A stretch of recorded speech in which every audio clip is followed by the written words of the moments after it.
जय श्री महाकाल। स्वागत है हमारे YouTube चैनल में। तो चैनल को सब्सक्राइब करिए, बगल में बेल आइकॉन है उसे दबा लीजिए ताकि हमारी कोई भी वीडियो हो आप उसे देख सकते हैं, रीड कर सकते हैं और समझ सकते हैं। अगर आप नहीं भी समझते हैं तो आप देख सकते हैं, उसे उस विषय के ऊपर सोच सकते हैं। तो चैनल को सब्सक्राइब कर लीजिए। यह साधना 3 दिवसीय मात्र साधना है। यह एक इस्लामिक परी की साधना है जो तामसिक विधि के साथ आपको यह संपन्न करना होगा। वो एक मरघट में जिसे हम शमशान कह सकते हैं या शमशान में किया जा सकता है। दूसरा, इसे आप किसी उजाड़ स्थान पे कर सकते हैं, अन्यथा इनकी साधना अन्य जगह वर्जित है। अन्य जगहों पर इनकी साधना नहीं करनी चाहिए। तो अगर करते भी हैं तो उतना अधिक सफलता नहीं मिलने के चांसेस होते हैं। ऐसे स्थान पे करिए जहां आपको जल्दी से जल्दी यह शक्ति मिल जाती है। देखो, इस प्रकार की शक्तियां जल्दी मिलती है, विशेष स्थान होता है, ठीक है।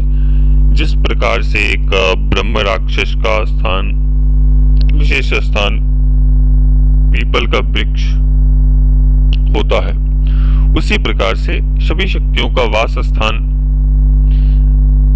अधिकतर आपको उजाड़ स्थान पे होते हैं। दूसरा, पहाड़ों के क्षेत्र में होते हैं, ऊंचा स्थान पे। दूसरा कि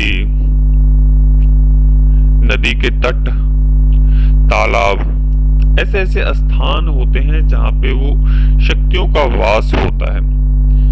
अधिक चांसेस होते हैं वो शक्तियां अर्जित करने के लिए, सिद्धि को प्राप्त करने के लिए कि वहां पे हो ही जाएंगे।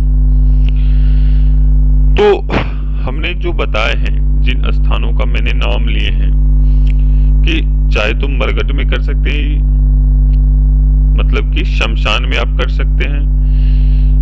दूसरा स्थान, उजाड़ स्थान, जहां पे कोई भी आता जाता न हो, ऐसा स्थान जहां पे पूरे तरीके से छिन्न भिन्न आसपास हो, इस प्रकार के स्थान पर वह यह साधना कर सकते हैं। यह परी आपको हर कुछ देंगी, चाहे दौलत हो, शोहरत हो, किसी भी प्रकार का कार्य हो, इनके द्वारा किया जा सकता है। लेकिन इसमें इसी बात का ध्यान रखना है कि कभी भी किसी का नुकसान नहीं करना है उनके दिए हुए वस्तु से, चाहे वो धन हो, ऐश्वर्य हो, चाहे किसी भी प्रकार की चीजें हो। उनसे किसी भी व्यक्ति का नुकसान ना हो पाए। ध्यान दें, इनसे प्राप्त होने वाली, चाहे आपको धन हो, चाहे आप किसी भी प्रकार की कुछ भी प्राप्त करते हैं, तो खास करके धन अगर आपको प्राप्त हो इनके माध्यम से, तो जन कल्याण में यूज करें इस धन का। उतना आप अपने पास रखें जितना आपका सब अच्छा रहे, उतना यूज करने के लिए रखें। बाकी जन कल्याण में इनका यूज करें। जैसे कहीं मंदिर निर्माण हो रहा है, जैसे आप कहीं कुछ लोगों का विशेष काम, जैसे कि सामाजिक काम कर सकते हैं, जन कल्याण कर सकते हैं उस धन पैसों से, अपनी विद्याओं से, अपनी शक्तियों से जन कल्याण के कार्य कर सकें। ऐसी स्थिति में आप इस शक्तियों का उपयोग कर सकते हैं आप किसी के कल्याण के लिए। तो इनसे जो भी कुछ प्राप्त हो धन, उसे जन कल्याण में लगाएं। किसी की शादी विवाह वगैरह करवा सकते हैं, चापाकल लगवा सकते हैं, पानी का वो करवा सकते हैं, पीने का पानी आदि बहुत सारी कर सकते हैं सामाजिक काम, समाज में जिससे कि कल्याण हो, ऐसे कार्य। तो ये हर प्रकार के सुख सौभाग्य देने में सक्षम होते हैं, सामर्थ्यवान होते हैं। दूसरी बात कि जब आप इसे शक्ति को अर्जित कर लेते हो, जब आप इस शक्ति को प्राप्त कर लेते हो, तो व्यक्ति बोलते हैं कि हमें आप बताओ कि आपको कैसे यह शक्ति प्राप्त हुई, आप किन शक्तियों के द्वारा आप अपना कार्य करवाते हो, आप ये धन कहां से लाते हो। तो इस विषय के ऊपर किसी को बताना नहीं है।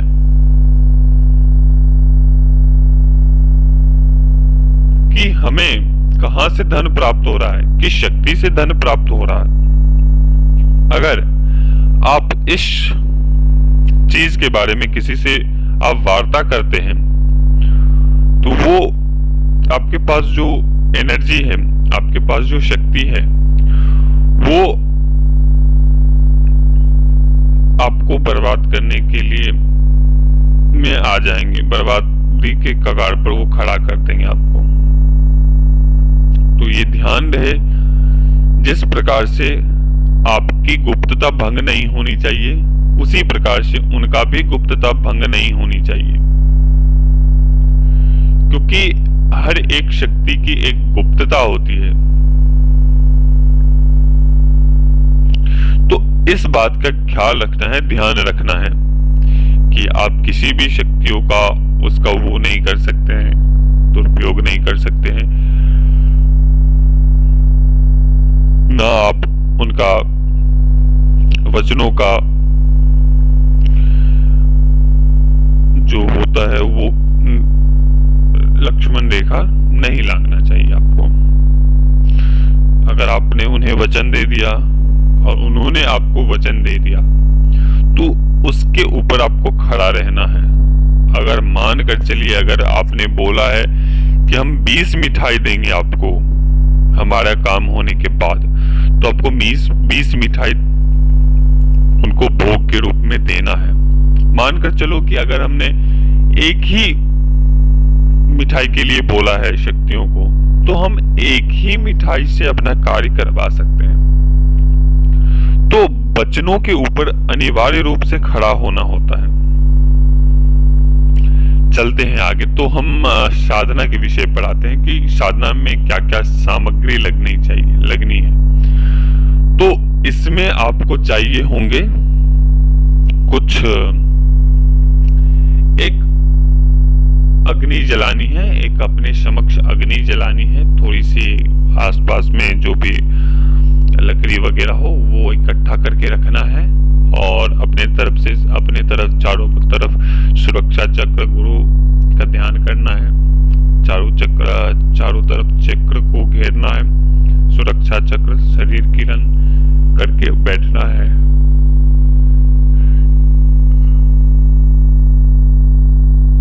इसमें कोई भी इत्र ले सकते हैं। इस्लाम में जो भी इत्र चलते हैं, इस्लामिक जो भी इत्र हैं, उसमें कोई भी इत्र ले सकते हैं। चाहे आपको जास्मिन का लें, या आप बेली का लें, चमेली का लें। सबसे उपयुक्त होगा चमेली का या बेली का इत्र, और वो रखना है, वो अनिवार्य रूप से रखना है। दूसरी बात कि आपको थोड़ी सी शराब रखनी है, शराब अनिवार्य रूप से रखना है। तीसरी बात इसमें यह है कि आपको मांस रखने हैं, कच्चा मांस। केवल 2 पीस आपको बना के लानी है, और उसे 2 भागों में बांट कर और उसे रखना है। रास्ते में कोई भी पत्ते वगैरह हो तो उसके ऊपर आप दे सकते हैं, किसी भी पत्ते, जंगली पत्ते के ऊपर आप इसका भोग दे सकते हैं 2 भागों में। और वो करके आपको बैठना अपने साधना के स्थान पे। एक आपको अपने समक्ष अग्नि प्रज्वलित करना है और इत्र लेना है। दूसरी बात कि इसमें आपको इस्लामिक जो भी वो धूप होते हैं ना, बड़ी को बड़ी वगैरह के लिए, तो वो धूप का यूज कर सकते हैं। उस स्थान पे। तो इस प्रकार से पहले दिन आप करेंगे, कोई भी अनुभव नहीं होंगे। दूसरे दिन करेंगे तो अनुभव होने लगेंगे। तीसरे दिन करेंगे तो वो सामने समक्ष आपके समक्ष आ जाएंगी। मुख्यतः जब आप पहले दिन ही साधना करोगे तो आपको अनुभव होना आरंभ हो जाएंगे कि हाँ, हमारे पास कोई भी शक्ति हमारे आसपास घूम रही है, चल रही है, और हमारे चारों तरफ कुछ नाचने की आवाज आ रही है, नृत्य करने की आवाज, घुंघरुओं की आवाज सुनाई दे रही है। तो आप समझ लें कि वो वही परी है जो हमने सिद्ध कर रहा हूं, मैं जो सिद्ध कर रहा हूं वो वही परी है। मुख्यतः जब आपको पायलों की आवाज कानों में सुनाई देने लगे तो आप समझ लें कि वो वही, चाहे वो आप चूड़ियों की खनकने की, चाहे वो किसी भी प्रकार की पतली ध्वनि सुनाई दे, तो आप समझ लें कि हाँ, इसी प्रकार की शक्तियां हैं जिनकी मैं साधना कर रहा हूं, वो आना आरंभ हो गई हैं। दूसरी बात कि शक्तियों की कुछ पहचान होते हैं, उसी के अनुसार आप अपना उनसे वचन ले सकते हैं। तो अभी तक के लिए अनुमति दिया जाए। जय श्री महाकाल, जय महाकाली, और हम मिलते हैं नई वीडियो के साथ। और जल्दी से जल्दी आप सभी के सभी 11,000 सब्सक्राइबर हो जाएं तो हम आप सभी के समक्ष आएंगे और अपने फेस के साथ आएंगे। ऐसा भी नहीं कि हम बिना फेस के आएंगे, हम आप सभी के समक्ष फेस के साथ आएंगे और फिर होंगी बात आप सभी के साथ। तो अभी तक के लिए अनुमति दिया जाए। जय श्री महाकाल, जय महाकाली, जय भैरव।